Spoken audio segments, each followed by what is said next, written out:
विषय है ना। विषय इसलिए है कि कांग्रेस ने कमाल की जीत हासिल की कर्नाटक में, और कमाल यह भी रहा कि नतीजा 13 तारीख को आया जनता के स्तर पर पार्टी को फैसला लेने में 5 दिन लग गए कि कर्नाटक में इस जीत का नेतृत्व किसके हवाले किया जाए। आखिरकार थक हार कर घंटों के मंथन, दिनों के चिंतन के बाद पार्टी इस नतीजे पर पहुंची कि 77 वर्षीय सिद्धारमैया ही पार्टी का चेहरा होंगे मुख्यमंत्री के रूप में, और डीके शिव कुमार जो हैं वो वेटिंग इन सीएम की भूमिका में रहेंगे। अभी डिप्टी सीएम रहेंगे, प्रदेश अध्यक्ष का भी पद संभाल लेंगे, उनके समर्थकों को भी जो चाहेंगे उतने मंत्रालय सौंप कर मंत्री बना देंगे, लेकिन फार्मूला है कि कुछ समय बाद उनको मुख्यमंत्री बना देंगे। अब कांग्रेस जो देश का सबसे पुराना राजनीतिक दल है, जिसके पास 137-138 साल की विरासत है, वो कांग्रेस पार्टी जो ये बताती है कि सत्ता हमारा लक्ष्य नहीं है, सेवा हमारा लक्ष्य है, हालांकि ये बयान बाकी राजनीतिक दल भी देते हैं, उस कांग्रेस में जब जब जीत हासिल होती है तब तब सत्ता का संघर्ष बड़ा दिलचस्प होता है। जो बात घर के अंदर होनी चाहिए वो चौराहे पर हांडी फूटती हुई दिखाई देती है। कर्नाटक में भी यही हुआ, पर कर्नाटक में जो हुआ वो नया नहीं था।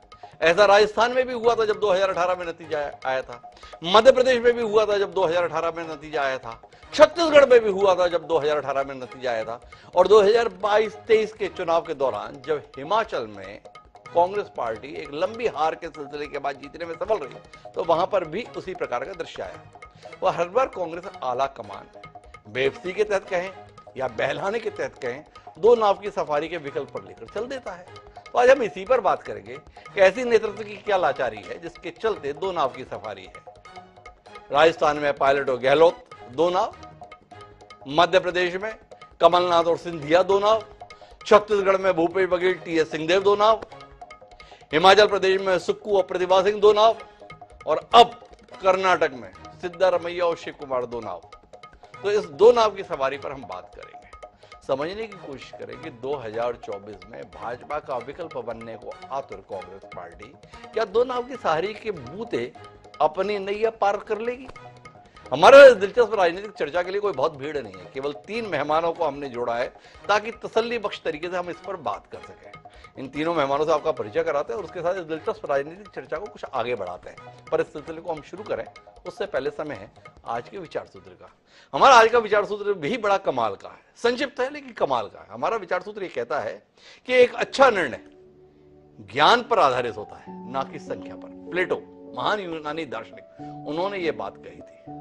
तो कांग्रेस के जो फैसले हैं वो ज्ञान पर आधारित रह रहे हैं या संख्या बल के आधार पर, इसे विचार के लिए छोड़ते हैं और अपनी चर्चा को आगे बढ़ाते हैं। हमारे साथ इस चर्चा का हिस्सा बनने के लिए 3 खास मेहमान मौजूद हैं। जिस कांग्रेस पार्टी को केंद्र में रखकर हम बात कर रहे हैं, उस कांग्रेस पार्टी का एक बड़ा चेहरा छत्तीसगढ़ में, नाम है इनका शैलेश नितिन त्रिवेदी। लंबे समय तक मीडिया विभाग के प्रमुख रहे, पर सत्ता में आई तो संगठन छोड़ सत्ता के अंदर भूमिका में दिखे। अभी छत्तीसगढ़ पाठ्य पुस्तक निगम के अध्यक्ष है, मंत्री का दर्जा प्राप्त है, वो हमारे साथ मौजूद है। हमारे साथ प्रेम प्रकाश पांडे जी। जब भी ऐसी राजनीतिक चर्चा होती है, प्रेम प्रकाश पांडे जी उसका अनिवार्य हिस्सा होते हैं। यूं तो भारतीय जनता पार्टी के कद्दावर नेता है, पूर्व विधानसभा अध्यक्ष हैं, लेकिन हम उन्हें विचारक के तौर पर भी अपने कार्यक्रम के अंदर जोड़कर लाभान्वित होते हैं। और इन दोनों के बीच में खरी खरी कहने के लिए हमारे पास एक ही नाम होता है, वो नाम होता है श्रवण गर्ग जी का। चाहे इस पार हो या उस पार हो, श्रवण गर्ग जी के हाथ में केवल तलवार होती है। तो श्रवण जी से आज समझने की कोशिश करेंगे कि कांग्रेस नेतृत्व के इस फैसले की कुशलता को लेकर वो क्या नजरिया रखता है। तो श्रवण जी भी हमारे साथ है। आप तीनों का स्वागत है। चर्चा की शुरुआत शैलेश नितिन त्रिवेदी जी से करेंगे, पर उससे पहले 2 बयान सुनेंगे, उसके साथ अपनी चर्चा को आगे बढ़ाएंगे। सुनिए ये। We had made a one-line resolution that whatever the High Command will take a decision, we'll abide by it.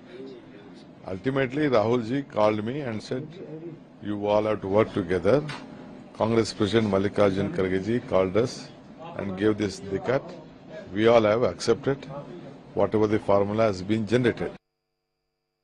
Opinion from Madam Sonia Gandhi, Rahul Gandhi, and Priyanka ji, and other senior leaders. Finally, Congress President took a decision on Karnataka's CLP leader issue. Conveyed me, he authorized me to convey his decision, Congress President decisions, to the media, through the media to the people of Karnataka and the nation. He decided to make Siddaramaiah as the Chief Minister of Karnataka. Siddaramaiah will be the Chief Minister of Karnataka. D.K. Shivakumar will be the only one Deputy CM of Karnataka. He will continue as a PCC President till the Parliament election is over. Already we are having a CLP meeting in the evening at Bangalore to formally elect CLP leader. 20th, day after tomorrow, 12:30 is the swearing in ceremony. Along with the Chief Minister and Deputy Chief Minister, a group of ministers also will be sworn in that day.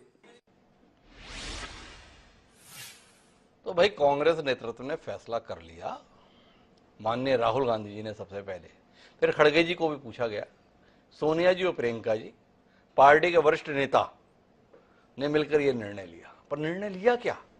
निर्णय लिया कि सिद्धारमैया जी मुख्यमंत्री होंगे, पर साथ में वेणुगोपाल जो प्रभारी महासचिव भी हैं प्रशासनिक दृष्टि से, वो साथ में बता रहे हैं, और शिव कुमार जी डिप्टी सीएम होंगे और अकेले डिप्टी सीएम होंगे, और साथ ही साथ वह प्रदेश अध्यक्ष भी रहेंगे लोकसभा चुनाव होने तक। तो शैलेश जी, इस लाचारी के संदर्भ में कुछ बताइए ना। वो बड़े जोशो खरोश के साथ कांग्रेस के तमाम वरिष्ठ नेता उदयपुर में बैठे थे, फैसला लिए थे, एक व्यक्ति एक पद के सिद्धांत का पालन करेंगे। अब वह निकल के एक जीत के साथ भी डीके शिव कुमार दोनों स्थिति में रहेंगे, सीएम इन वेटिंग रहेंगे, खबरें तैर रही हैं पूरी जगह से। इस सीएम वेटिंग के चक्कर में सचिन पायलट किस हालत को प्राप्त, और पार्टी किस हालत को प्राप्त। मध्य प्रदेश में ज्योतिरादित्य सिंधिया ने क्या आपकी हालत कर दी और पार्टी की क्या हालत हो गई। छत्तीसगढ़ में टीएस सिंहदेव इंतजार करते करते अब मन नहीं की बात कहने लगे। क्या कहते हैं शैलेश नितेंद्र त्रिवेदी जी?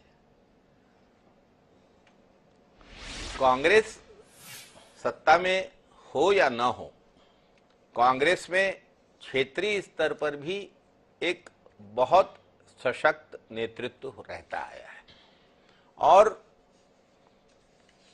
सिर्फ सशक्त नेतृत्व नहीं, कांग्रेस में आंतरिक लोकतंत्र भी है। हम भाजपा की तरह नहीं हैं। आपने बहुत सारे राज्यों के बहुत सारे उदाहरण दिए। ससम्मान मैं ये कहना चाहूंगा कि हमारे छत्तीसगढ़ में भी तो 2003 में चुनाव हुए थे भाजपा के। उस समय तो भाजपा 2000 में जब चुनाव हुए थे उस समय तो भाजपा विपक्ष में थी, लेकिन विपक्ष के नेता के चुनाव के लिए आए हुए पर्यवेक्षक वर्तमान प्रधानमंत्री नरेंद्र मोदी जी के सामने जो सिर फुटअव्वल हुई थी। और 2003 में विपक्ष के नेता रहे नंद कुमार साय जी को जिस तरीके से मरवाही से लड़ने के लिए भेजकर राजनीतिक आत्महत्या के लिए विवश किया गया। हर राजनीतिक दल की स्थितियां अलग अलग होती हैं, और कर्नाटक में जो निर्णय लेने में समय लगा, मैं इसके बारे में कहना चाहूंगा कि सोनिया जी और राहुल जी और प्रियंका जी से अलग हटके अभी हमारे पास तो कर्नाटक से ही राष्ट्रीय अध्यक्ष हैं मल्लिकार्जुन खड़गे जी, सुरजेवाला जी भी वहां थे, तो निश्चित रूप से निर्णय लेने में समय लगा।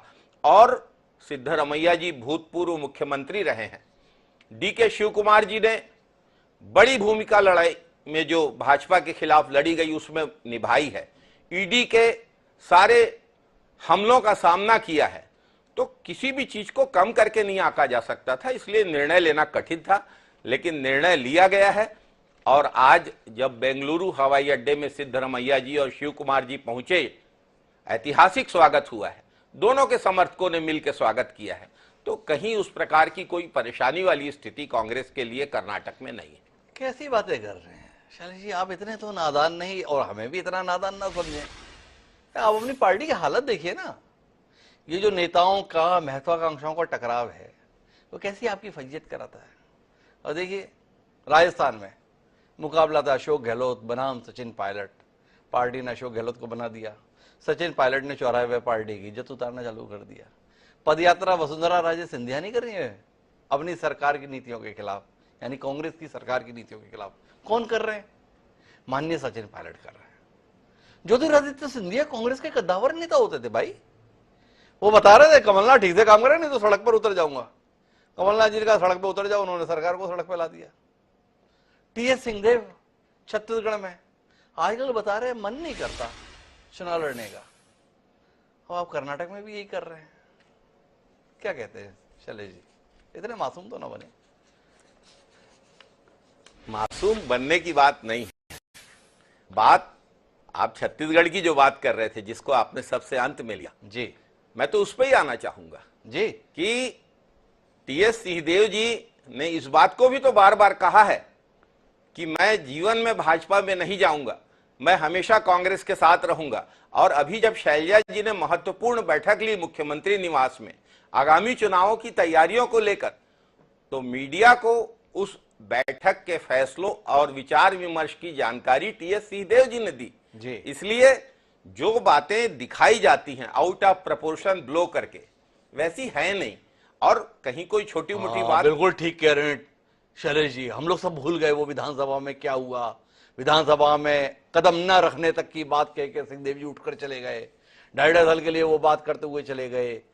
मेरा सिर्फ सवाल इतना है कि क्या आपको नहीं लगता है कि आपके नेताओं की महत्वाकांक्षा आपकी पार्टी को भारी पड़ती है और कांग्रेस नेतृत्व एक लाचारी के साथ फैसलों को टालने की तैयारी में दिखता है? ये सवाल है। फिर मैं प्रेम प्रकाश जी के पास चलूं। सीधा सवाल। मैं बिल्कुल नहीं मानता जी कि कहीं पर महत्वाकांक्षाओं का कोई टकराव है। अपनी अपनी भूमिका को लेकर निश्चित रूप से हर नेता की अपनी एक विचार शक्ति होती है, अपनी एक सोच रहती है और अपनी सोच के अनुरूप वे अपनी बात को कहते हैं।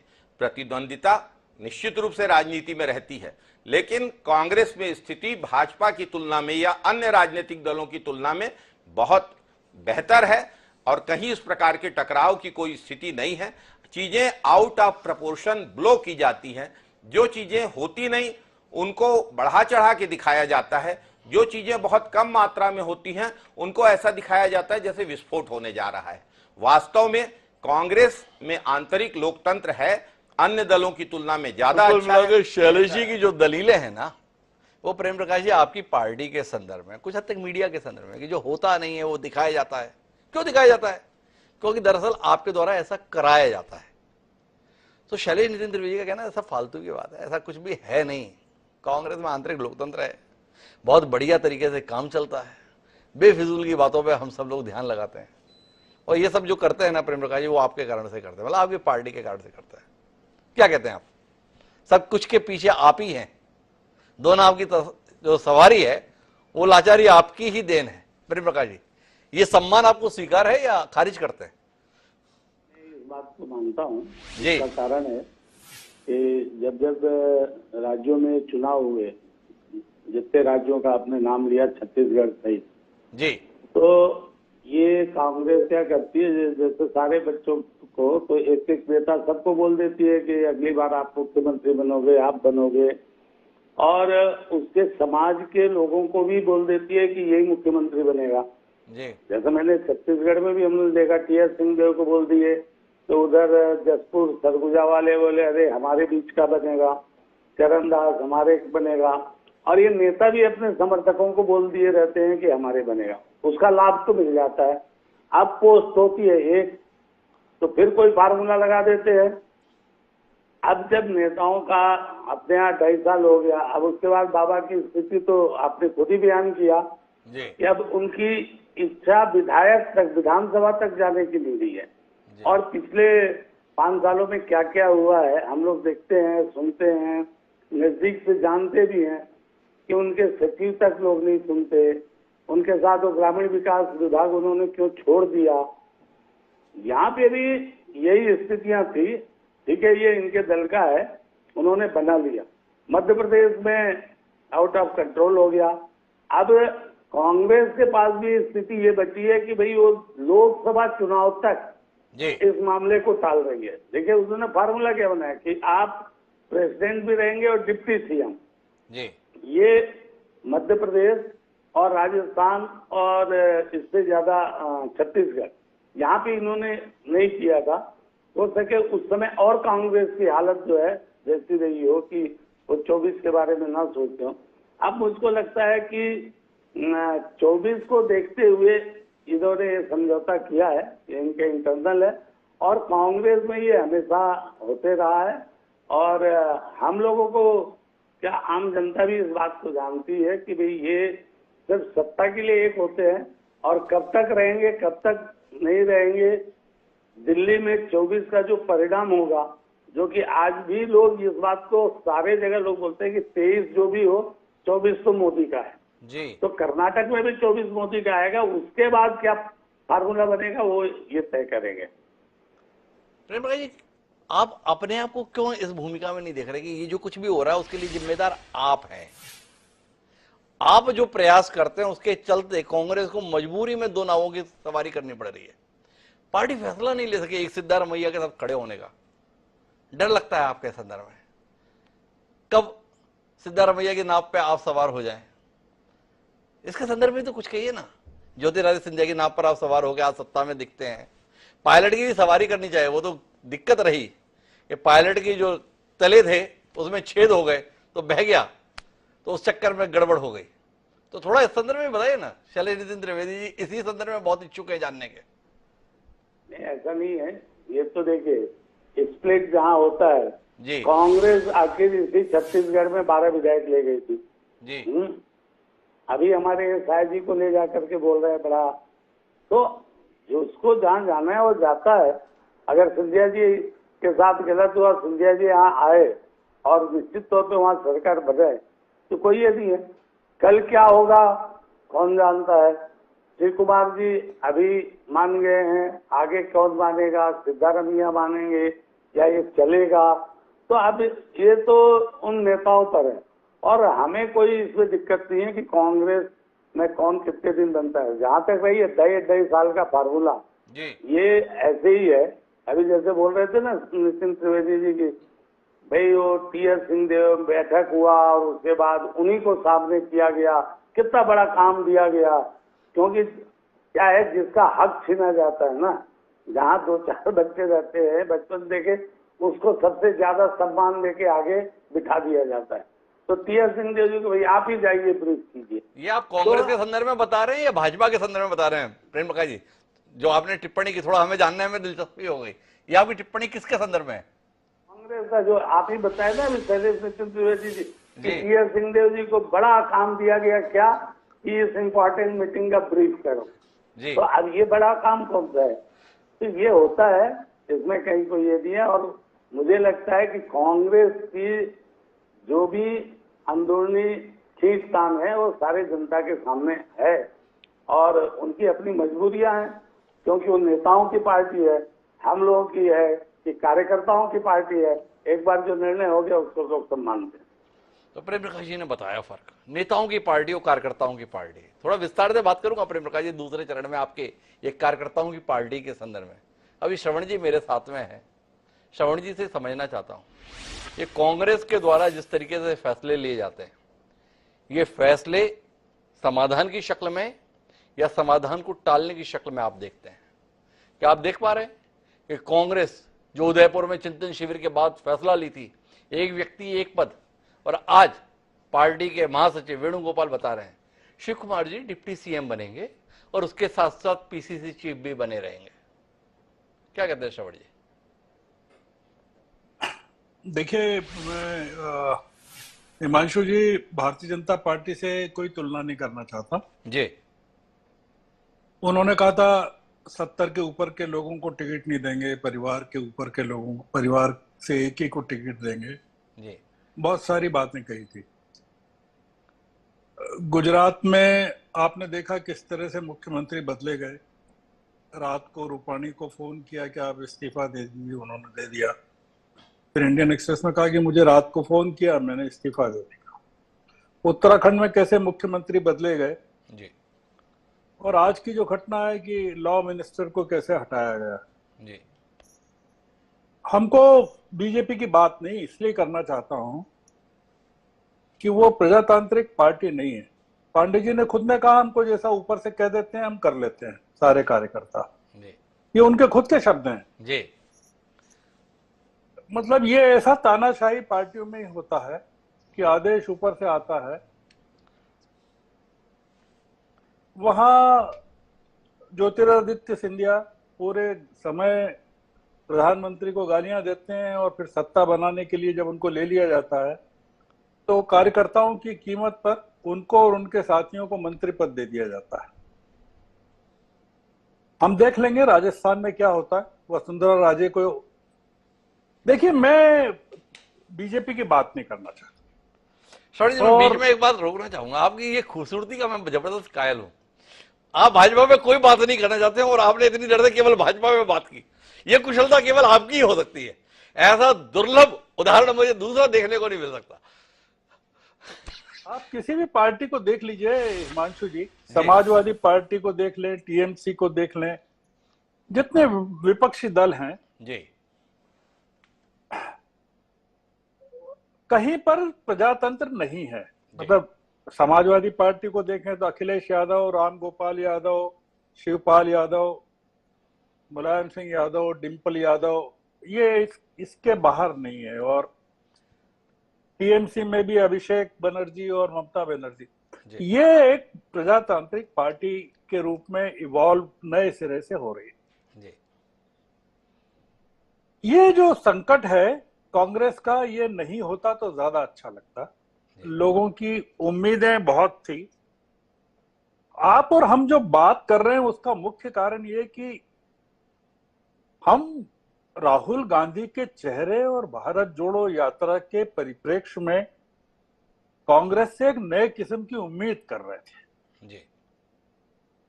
हम इंदिरा गांधी के जमाने की कांग्रेस से उम्मीद नहीं कर रहे थे। हम एक राहुल गांधी के जमाने की प्रजातांत्रिक पार्टी में कुछ नए किस्म की उम्मीद कर रहे थे और हमको लगा कि ये 5 दिन भी भारी हो रहे हैं। जी। किसी और पार्टी में 15 दिन भी हो जाए, 20 दिन भी हो जाए तो हमको परेशानी नहीं होती है। उसका कारण यह है कि कांग्रेस पार्टी जिस तरह से इमर्ज हो रही है अब, उससे आप हिमांशु जी, आपके दर्शकों के लिए मैं एक बात पूछना चाहता हूं जी। मान लीजिए कर्नाटक में कांग्रेस पार्टी हार जाती है, मान लीजिए, जी। हार भी सकती थी। जी। मैं 2 बड़े कारण देखता हूं। आप पूछ सकते हैं जी। कांग्रेस ने अपना सीएम फेस क्यों नहीं अनाउंस किया इलेक्शन कैंपेन के दौरान।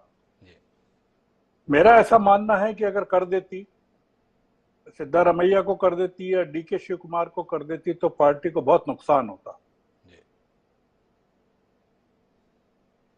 पार्टी को जीतना जरूरी था वहां, और जीतने के लिए ये अगर जीतती नहीं पार्टी 2023 में, तो आप इसके परिणाम हिमांशु जी सोचिए कि राहुल गांधी के कॉन्फिडेंस, कांग्रेस पार्टी के अध्यक्ष बने हैं, उनके आत्मविश्वास और सम्मान, जी। पूरी की पूरी विपक्षी एकता। अब आप देखिए कि ये जो शपथ ग्रहण समारोह हो रहा है जी। शनिवार को, सारे विपक्षी दल जमा हो रहे हैं।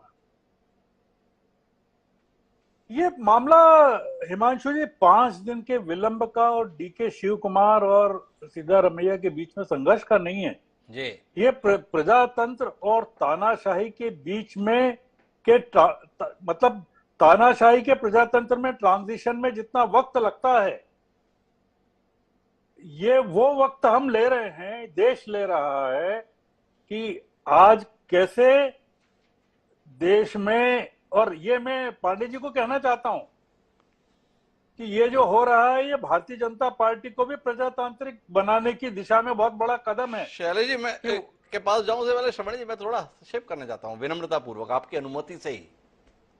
ये कायगा प्रजातंत्र है भाई। पार्टी हाईकमान वचन भंग के आरोपों से घिरा हुआ है। सिंहदेव जी को शिकायत रहती है, मेरे से वादा हुआ था, पूरा नहीं हुआ। सचिन पायलट सड़क पर बार बार आते इसलिए, अनशन पे आते इसलिए कि उन्हें भी लगता है मुझसे वादा हुआ था, पूरा नहीं हुआ। अब डीके शिव कुमार के संदर्भ में भी ये संदेह पैदा हो गया, वादा हुआ है, निभाया जाएगा। तो ये प्रजातांत्रिक हुआ या सौदेबाजी हुई? थोड़ा इसके संदर्भ में श्रवण जी आपकी टिप्पणी मिले ना। बड़ी धारदार टिप्पणियों के लिए क्या आते हैं आप? भाजपा से नाराजगी के चलते ऐसा तो नहीं कि कांग्रेस की ये लाचारी की भी सराहना करने के लिए आप मजबूर हो गए, क्योंकि भाजपा से आपकी नाराजगी बहुत है। मेरी आपसे नाराजगी है भाजपा से। जी देखिए अगर कोई वायदा किया था तो वो पूरा किया जाना चाहिए। मैं पक्ष में हूं इसके, जी और मैं आपकी बात से 100% सहमत हूं कि राजस्थान में चुनाव जितवाने का पूरा श्रेय जी सचिन पायलट को जाता है। अगर आप 2018 में 2013 में जितनी सीटें मिली थी जी कांग्रेस को गहलोत के नेतृत्व में, अगर आप देखें, और 18 में जो सचिन पायलट ने मेहनत की, जितने उपचुनाव जितवाए, मैं निश्चित रूप से इस बात का हामी हूं कि उनको, सचिन पायलट को बनाया जाना चाहिए था। पर आप हिमांशु जी अगर सचिन पायलट की तुलना अगर ज्योतिरादित्य सिंधिया से करेंगे और टीएस सिंहदेव से करेंगे तो मुझे थोड़ा सा आश्चर्य होगा। आप केस बाय केस चलिए, मैं निश्चित रूप से आपके साथ हूं। जी मैं डीके शिव कुमार के साथ हूं, जी मैं निश्चित रूप से मानता हूं। 2006 में सिद्धारमैया देवेगौड़ा की पार्टी छोड़कर आए थे जी कांग्रेस में। 76 साल के हैं और डीके शिव कुमार 8 बार के एमएलए हैं, 61 साल के। और डीके शिव कुमार ने पूछा है कि वो बताएं सिद्धारमैया कि पिछले 3 साल में उन्होंने क्या किया। मैं आपकी बात से सहमत हूं। मैं पर यह मानता हूं कि अगर कर्नाटक का संकट अगर इस तरह से निपटाया नहीं जाता तो वो देश का प्रजातांत्रिक संकट हो जाता। ये आप इसको थोड़ा सा इस नाते लीजिए जी कि शादी में फूफा जी तैयार नहीं हो रहे हैं कि ये अंतरजातीय विवाह है जी और मैं जा रहा हूं छोड़ के। अगर ये घोड़ा दूल्हा चढ़ेगा घोड़े पे, जी कैसे मनाया जाए फूफा जी को, ये वाला मामला है। बड़े सुंदर मिसाल दी है श्रवण जी ने, फूफा जी को मनाने का मामला है। तो आइए शैलेश जी वापस आपके पास में। ये लाचारी हो गई आपके हाईकमान की। अब आप इस मानव मनोबल से काम चला रहे हैं। हाईकमान के प्रति सम्मान नहीं है, हाईकमान का इकबाल नहीं है। राहुल गांधी ने 4000 किलोमीटर की पदयात्रा की, देश के अंदर एक विश्वास पैदा करने का काम किया। उससे कांग्रेस के नेता या कार्यकर्ता प्रभावित नहीं है। उनको सत्ता में हिस्सेदारी चाहिए। अभी नहीं मिल रही है तो कुछ दिन के बाद की गारंटी चाहिए। गारंटी जनता को देने की थी, पर हाईकमान से आपके महत्वाकांक्षी नेता अपने लिए गारंटी चाहते हैं और उसके बाद चाहते हैं कि देश आप पे भरोसा करे। क्या कहते हैं, आपके नेताओं का आचरण ऐसा है जिससे देश पे भरोसा बने? बिल्कुल भी ऐसा नहीं है। अच्छा, जैसा आप कह रहे हैं ऐसी स्थिति कदापि नहीं है। अच्छा, कर्नाटक की विशिष्ट राजनीतिक परिस्थितियां हैं। हमें आगे चल के लोकसभा चुनाव का सामना करना है। और जो श्रवण गर्ग साहब बोल रहे थे, डीके शिव कुमार जी ने जिस प्रकार से लड़ाई लड़ी उसका आदर है, सम्मान है, लेकिन हार्ड पॉलिटिकल रियलिटीज भी कुछ होती है। और ये हाई कमान का इकबाल ही है जिसने कर्नाटक में सरकार बनाई है, जिसने भारत जोड़ो यात्रा निकाली। मैं बीच में दिल्ली गया था, लगभग पूरा कांग्रेस का राष्ट्रीय नेतृत्व कर्नाटक की लड़ाई को पूरी जद्दोजहद से लड़ रहा था और हर बड़ा नेता कर्नाटक में कोई न कोई भूमिका निभा रहा था। कर्नाटक में कांग्रेस के राष्ट्रीय नेतृत्व ने अपनी भूमिका निभाई है। और मैं आपसे 2 मिनट आपके प्रश्न से अलग हटके, आदरणीय पांडे जी कह रहे थे भाजपा कार्यकर्ताओं की पार्टी है। अब छत्तीसगढ़ में बैठकर चर्चा हो रही है तो छत्तीसगढ़ पे तो चर्चा होगी। मिस्ड कॉल से कार्यकर्ता बने थे 46 लाख 48 लाख, और भाजपा को वोट 35 लाख भी नहीं मिले। ऐसी ही कार्यकर्ताओं की पार्टी है क्या?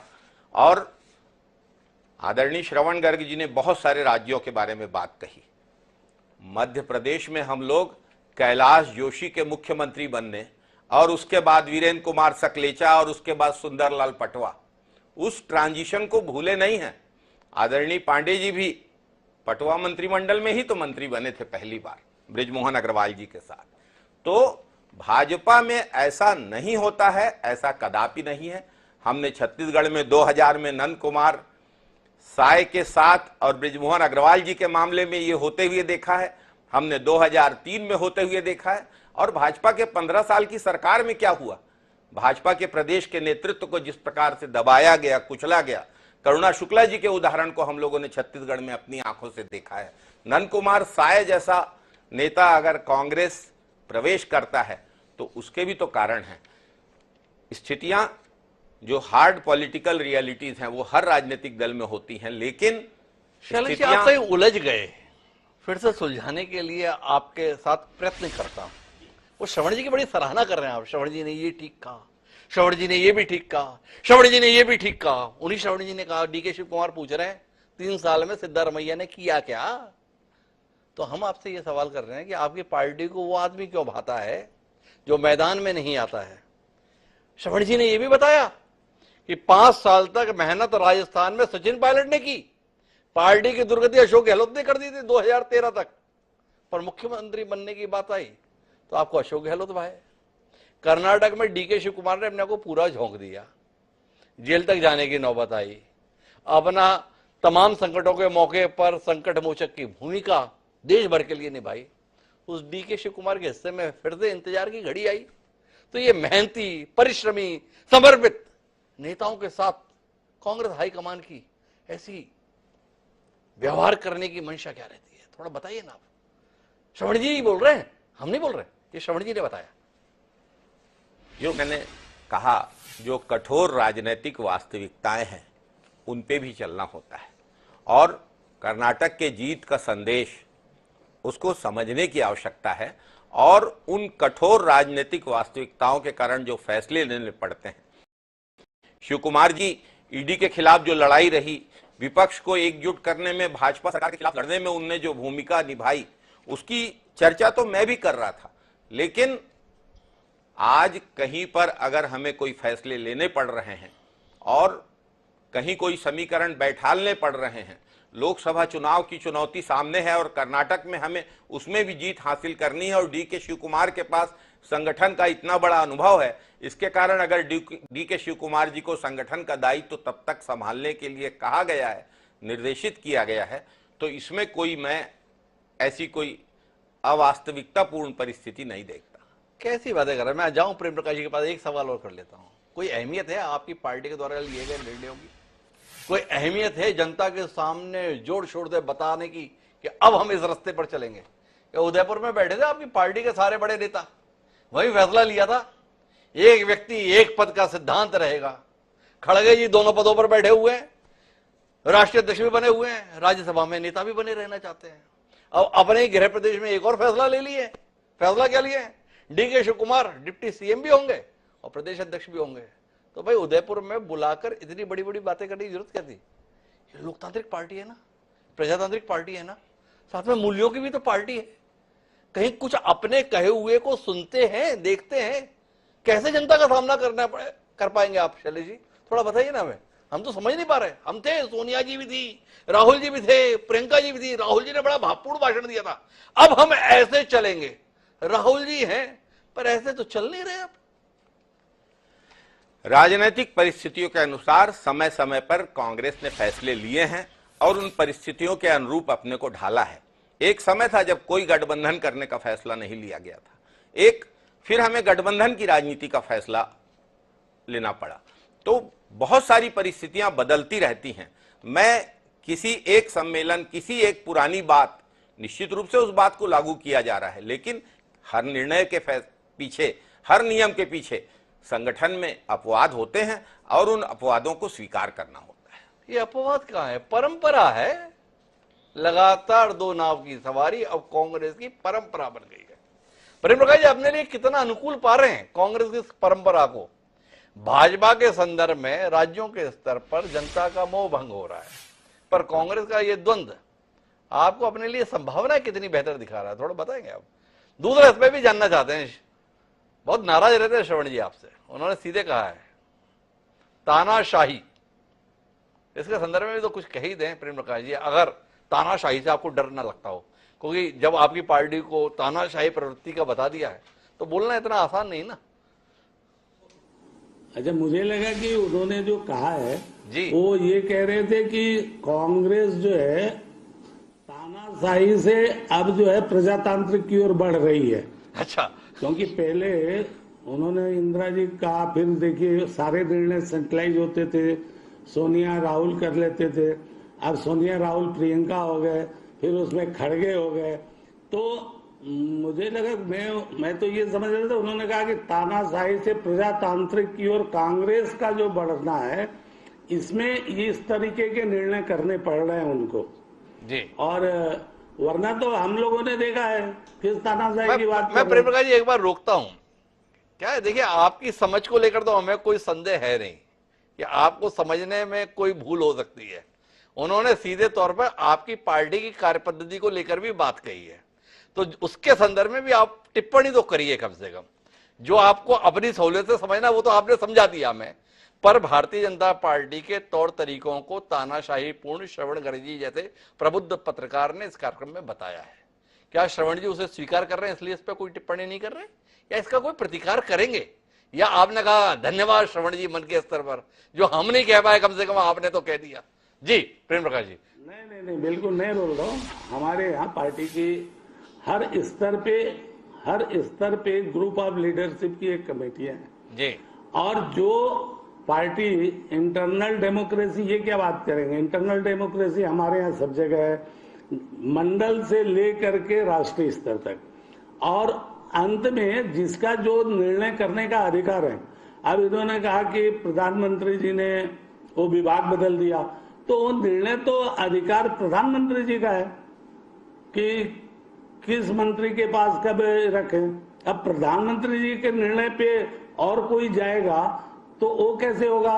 वो तो एक्स्ट्रा कॉन्स्टिट्यूशनल पावर की बात फिर होने लगेगी जी। इसलिए हमारे यहाँ सिस्टम है और उस सिस्टम से ही चला जाता है जी। हम कांग्रेस में हम लोगों ने देखा है, अर्जुन सिंह जी मध्य प्रदेश के मुख्यमंत्री बने, आज बने, और कल ही उनको बोल दिया गया कि आप गवर्नर जाइए जी। तो आज जो स्थिति है दूसरी है, कांग्रेस का केंद्रीय नेतृत्व कमजोर है, और जो एमर्जिंग कांग्रेस की बात श्रवण जी ने कहा, ये बात सही है कि कर्नाटक के परिणाम से कांग्रेस में थोड़ी सी जान आई है और विपक्षियों के बीच में उनकी थोड़ी मान बढ़ी है, और इसीलिए सारे लोग एक ऐसे दिवा स्वप्न की ओर जा रहे हैं कि शायद 2024 में हम सब इकट्ठा होकर के मोदी जी को हरा पाएंगे।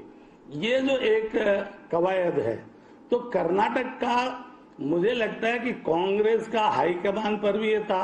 दूसरा, डीके शिव कुमार जो है एक अच्छे फंड कलेक्टर भी हैं, इसलिए देखिए उन्होंने क्या कहा है कि प्रेसिडेंट कब तक, टिल द 24th इलेक्शन जी। तो 24th इलेक्शन, हम लोग तो छत्तीसगढ़ का मालूम है, छत्तीसगढ़ को लोग दिल्ली का एटीएम बोलते हैं, कर्नाटक को तो लोग बोल रहे हैं कि वो बैंक है। तो फिर ये जो इनकी राजनीतिक मजबूरी है, जिसको शैलेश नितिन त्रिवेदी जी ने स्वीकार किया कि हार्ड पॉलिटिकल कंपल्सन जी, है क्या, पॉलिटिकल डिसीजन क्या ऐसी कहा ना, तो एक पॉलिटिकल कंपल्सन भी शब्द है जिसको राजनीतिक मजबूरी बोलते हैं।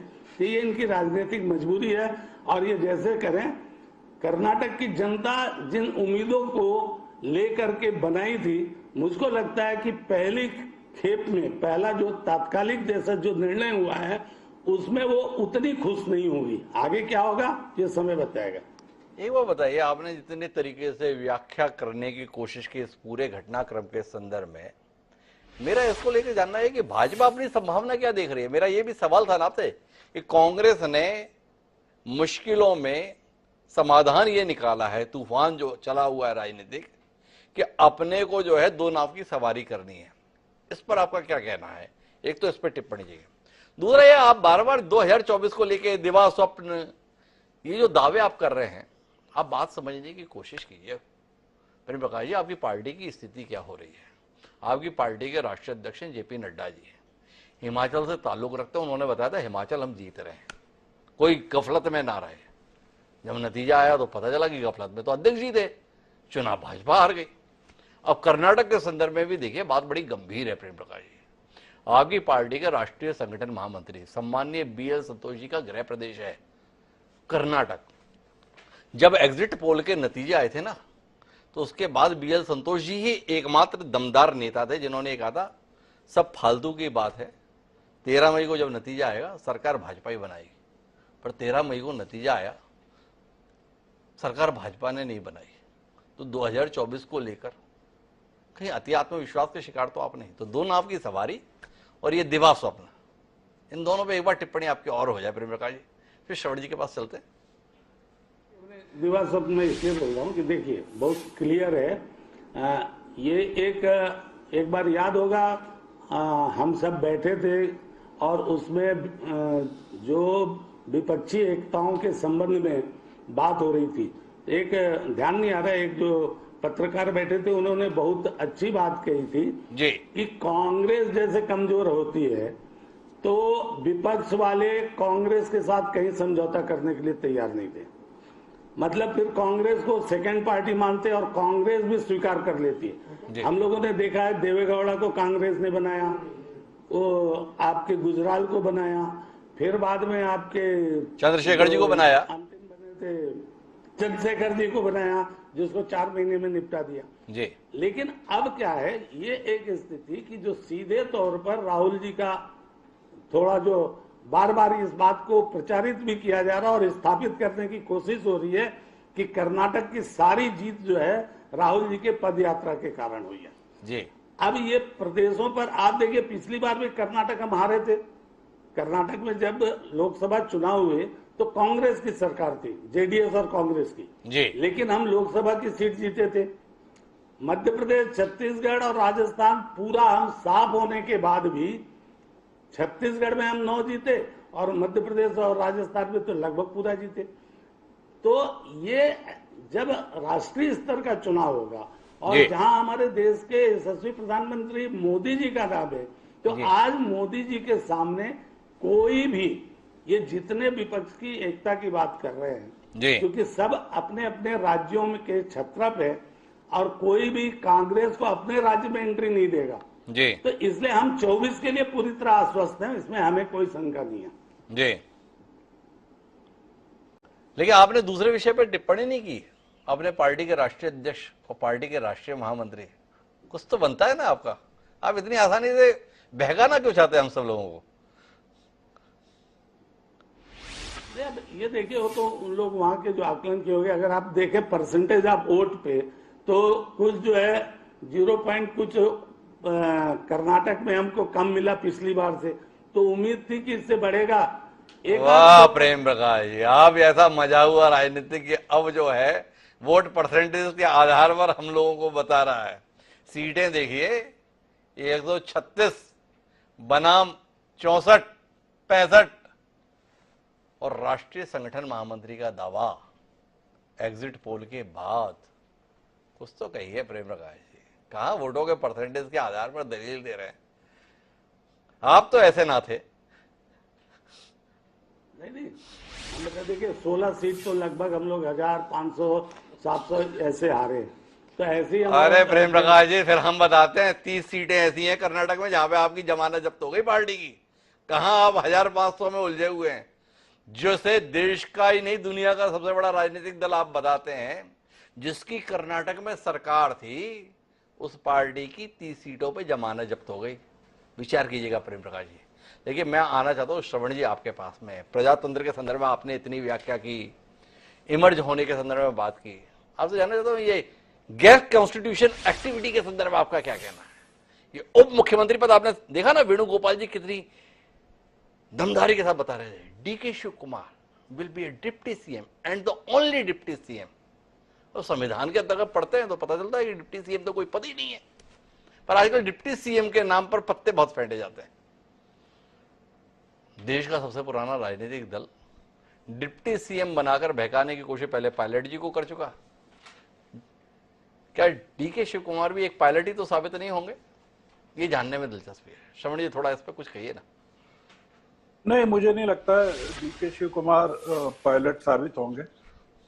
एक तो फर्क है डीके शिव कुमार के अनुभव और मैच्योरिटी में जी, और उम्र में भी फर्क है। 45 साल के एक आदमी और 61 साल के एक आदमी, और दक्षिण का भी फर्क है, कर्नाटक का भी फर्क है जी।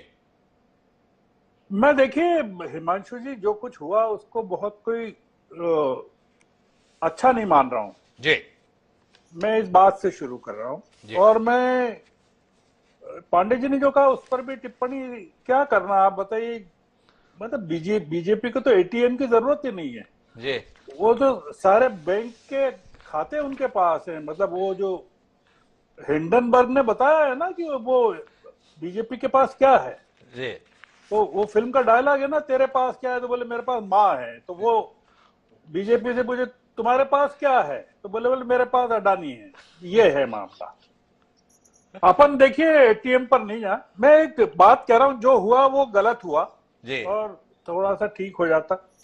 मैं बहुत मानकर चल रहा हूं कि कांग्रेस इस समय बड़ी कमजोर स्थिति में। जी। मैं मानकर चल रहा हूं। जी। मैं मानकर चल रहा हूं कि भारतीय जनता पार्टी बहुत मजबूत है। मतलब मैं निश्चित रूप से मान रहा हूं। मैं ये भी मान रहा हूं कि 13 राज्यों में भारतीय जनता पार्टी नहीं है। मैं ये भी मान रहा हूं 38% वोट देश के मिलते हैं जिस पर भारतीय जनता पार्टी पूरे देश पर राज करती है। भारतीय जनता पार्टी के पास सिर्फ एक आदमी है और उस आदमी के सत्ता से जाते ही भारतीय जनता पार्टी ध्वस्त हो जाएगी। हिमांशु जी, ये जो बिल्ड हो रहा है जो अभी देश में, वो एक अलग किस्म की इमारत बन रही है। और आप उसमें जो कह रहे हैं कि ये क्यों हो रहा है, वो क्यों हो रहा है, ये आपकी बड़ी उम्मीदें हैं। हिमांशु द्विवेदी की इतनी उम्मीदें बन गई हैं कांग्रेस पार्टी से कि उनको जरा से में तकलीफ हो रही है हिमांशु जी को कि यार ये कैसे हो गया। जी। वो हिमांशु जी भारतीय जनता पार्टी के होने में तकलीफ नहीं पैदा होती है उनको कि अरे यार वो मान के चलते हैं कि बीजेपी में तो ये सब होता ही है। ये जो बात है आप में हिमांशु जी, बस यही देश की नब्ज है कि देश की जनता कह रही है कि यार कांग्रेस में ये नहीं होना चाहिए जो बीजेपी में होता है कि ऊपर से थोप दिया जाए। और आप और बहुत सारे लोग कांग्रेस को बीजेपी इसलिए बनाना चाहते हैं कि ऊपर से फैसला आ जाए कि सिद्धारमैया होंगे। कर्नाटक की जनता को पता था वोट डालते समय,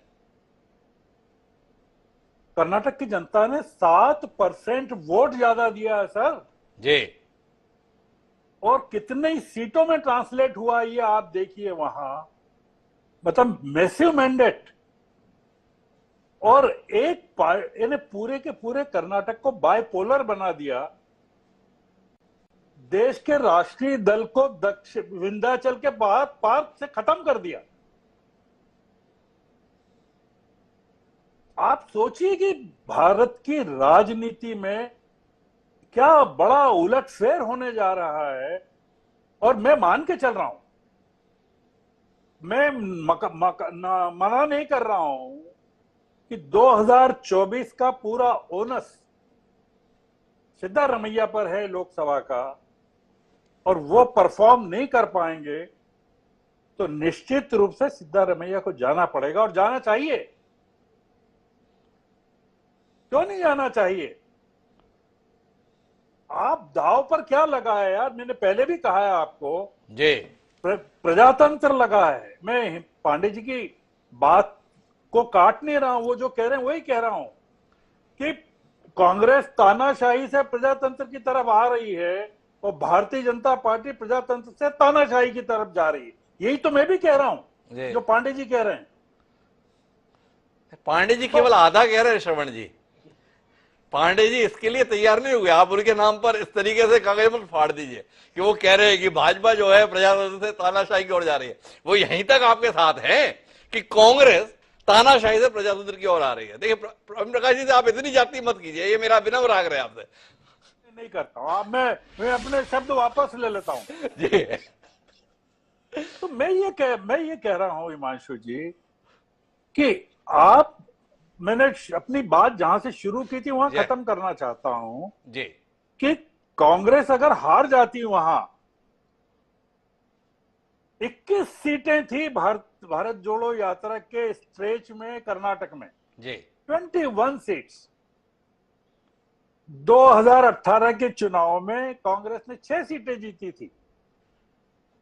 इस बार 16 सीटें जीती हैं 21 में से, और बाकी सीटें भी हैं, एक बीजेपी को गई है, बाकी जेडीएस को गई। आप सोचिए तो सही, प्रेम प्रकाश जी ने आपने ध्यान नहीं दिया, केवल एक बात कही है और महत्वपूर्ण बात है जी। उनका कहना है कि राज्य चले जाए साले हमारे हाथ से, यार पूरे देश में हम चले जाएं जी। हम तो 2024 की उम्मीद में लगाए बैठे हैं।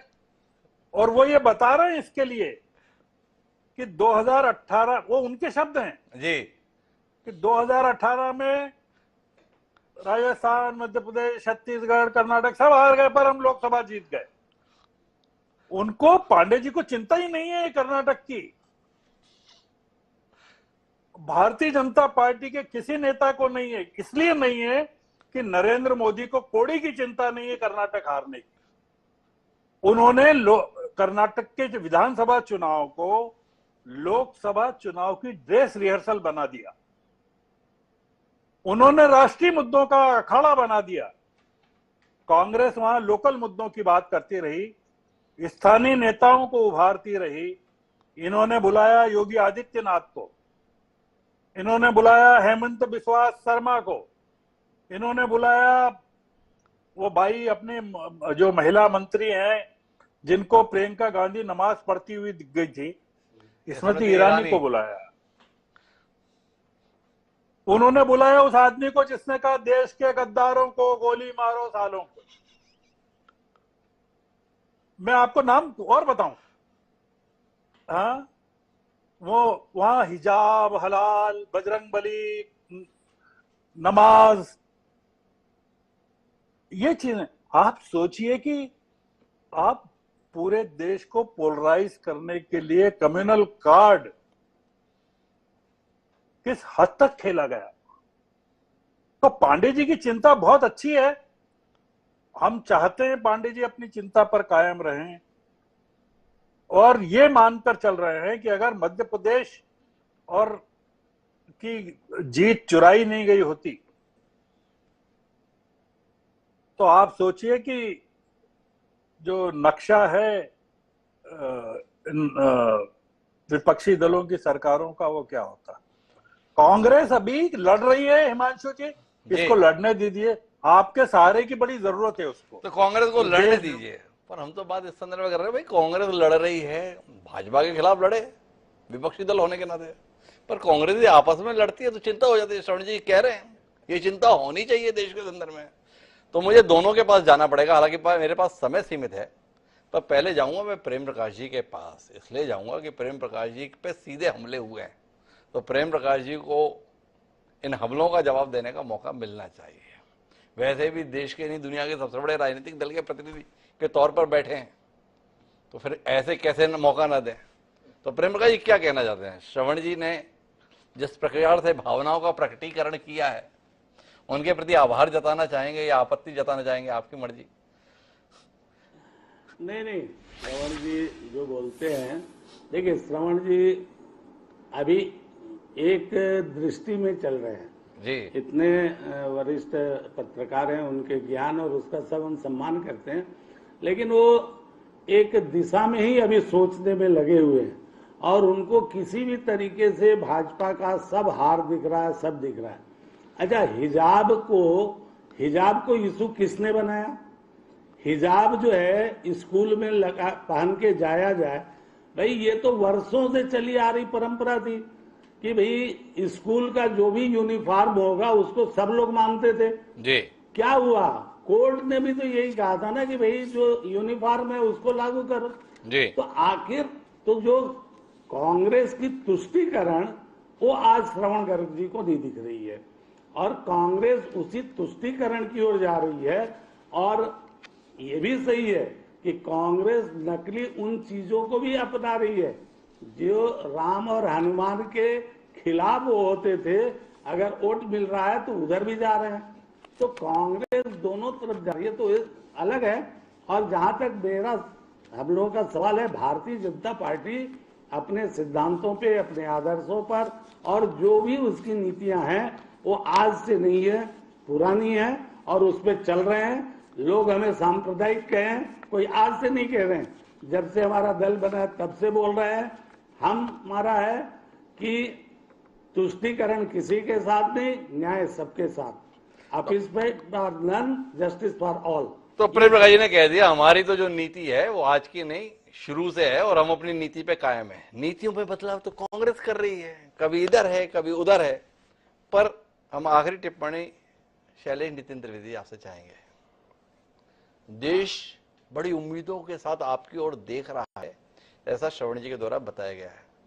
कुछ उसका बोझ महसूस कर रहे हैं, कुछ उसकी जिम्मेदारी महसूस कर रहे हैं, या आपके नेता कुल मिलाकर अपने पद के हासिल करने के लिए इतने लालायित रहेंगे कि इन सारी उम्मीदों को किनारे रख देंगे और फिर पता चला जिस भाजपा के खिलाफ बात करते उस भाजपा के साथ हो लेंगे, जैसे ज्योतिरादित्य होली है, जैसे पायलट दरवाजे से होकर वापस होली है।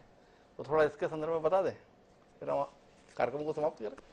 कांग्रेस के नेता भी देश की उम्मीदों पे खरे उतरेंगे, कांग्रेस का राष्ट्रीय नेतृत्व भी देश की उम्मीदों पे खरा उतरेगा।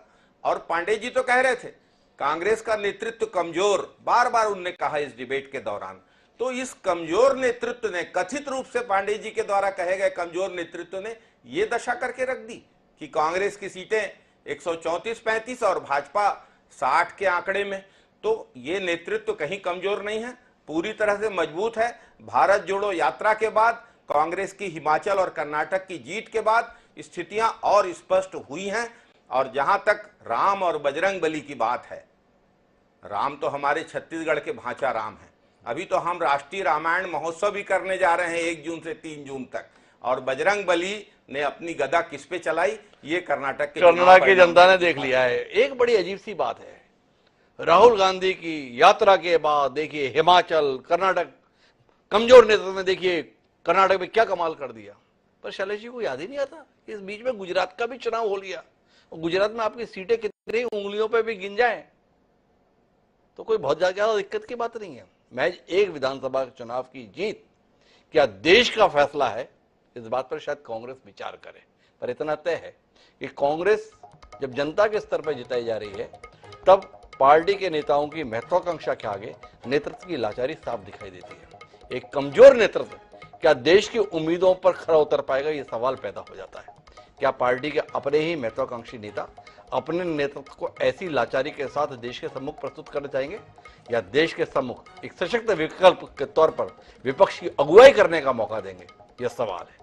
ये कांग्रेस के नेताओं को विचार करना है, हमें कांग्रेस के नेताओं के व्यवहार का इंतजार रहेगा। आप तीनों मेहमानों का धन्यवाद इस चर्चा का हिस्सा बनने के लिए। समय है अब आज के शेर का। हमारा आज का शेर इस मौके पर कांग्रेस नेताओं को नसीहत देता हुआ यह है कि झुकाना सीखना पड़ता है सर लोगों के कदमों में, झुकाना सीखना पड़ता है सर लोगों के कदमों में। यूं ही जमहूरियत में हाथ सरदारी नहीं आती। किसने कहा पता नहीं, पर बात पते की है।